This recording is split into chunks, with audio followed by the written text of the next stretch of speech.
fall of former Chinese financial official signals growing scrutiny of Western-educated technocrats. The investigation of former China Securities Regulatory Commission Vice Chairman Fang Xinghai is fueling speculation that Beijing's latest anti-corruption campaign is increasingly targeting technocrats whose market-oriented views diverge from Chinese leader Xi Jinping's political priorities.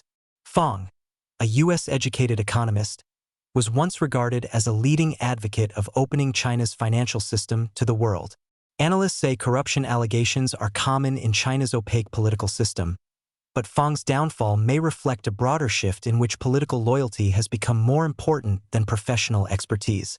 They warn that more overseas educated officials, once encouraged to return to China to modernize its economy, could face similar scrutiny as she further consolidates control over economic policymaking. Fang, 62, a former China Securities Regulatory Commission vice chairman and Communist Party committee member, was placed under investigation on July 24, about 2 years after retiring from the securities regulator. Fang was long regarded as one of China's most internationally connected financial officials.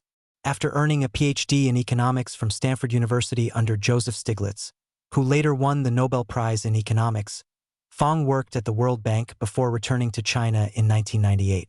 He later held senior positions at China Construction Bank, China Galaxy Securities, the Shanghai Stock Exchange, and the Shanghai Municipal Government. His international background and fluent English made him one of Beijing's best-known financial officials among global investors, and at the China Securities Regulatory Commission, he became a prominent advocate of capital market reforms and represented China at major international forums. Despite his reputation as a market-oriented technocrat, Fang also benefited from Xi's early rise to power.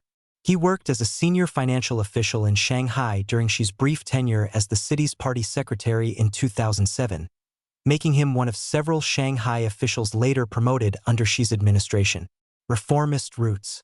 Yet, one analyst said Fang's educational background and economic philosophy ultimately distinguished him from Xi's increasingly ideological governing approach. Chun Pokong, a U.S.-based political commentator and author who spent years in Chinese prisons for his role in the 1989 democracy movement, told the Epoch Times that although Fang once served under Xi and was trusted with important financial responsibilities, the two ultimately represented different schools of thought. Chun said Fang's background distinguished him from many current Chinese officials. As a Western-educated economist influenced by former Premier Zhu Rongji, he belonged to the Chinese Communist Party's reform-oriented camp that favored greater market liberalization. Fang previously said he decided to return to China after Zhu lamented, during a 1997 meeting with foreign visitors, that many of his former students had remained overseas.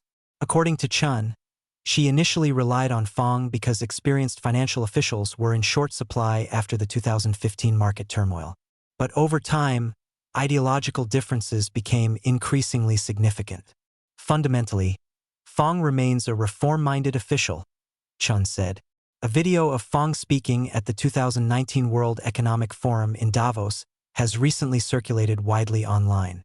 In the clip, Fang said Western democracies faced serious problems and required political reform, drawing laughter from the audience.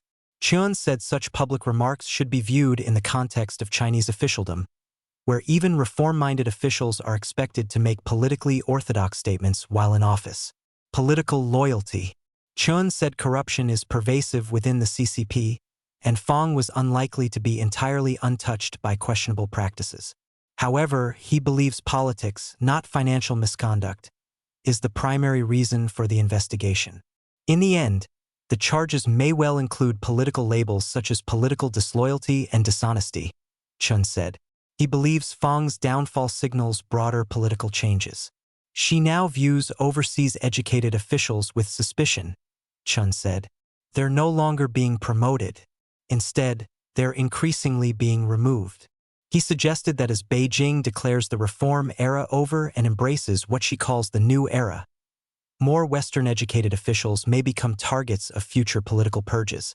David Tsai, also known as Kai Shinkuan, a U.S.-based independent Chinese writer and current affairs commentator, expressed a similar view on X, saying Fang's investigation demonstrates how overseas returnees have become vulnerable in an increasingly politicized system.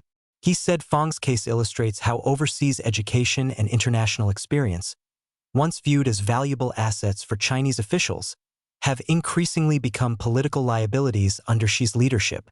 Whether they're long-time overseas returnees or newly returned talent, they have become objects of political suspicion, Tsai wrote. Dongfang Hao, Gu Xiaohua, and Tong Bing contributed to this report.